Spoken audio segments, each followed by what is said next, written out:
Hey friends, if mouse and keyboard is not working in Windows 11, then please watch this video. I will guide you through the resolutions.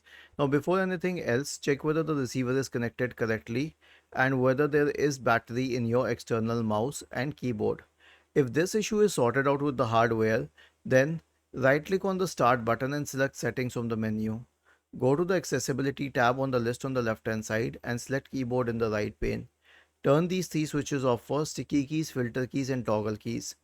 Once this part is also sorted, the next stage will be a little different. Now you will have to right click on the start button, select settings from the menu, go to the Windows Update tab and click on check for updates in the right pane. After this, search for device manager and open the device manager.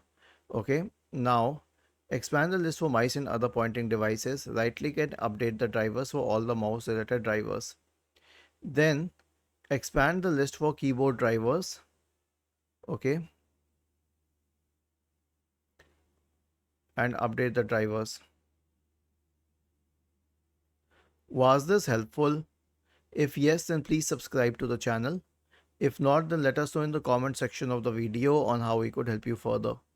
Thank you for watching this video and have a nice day.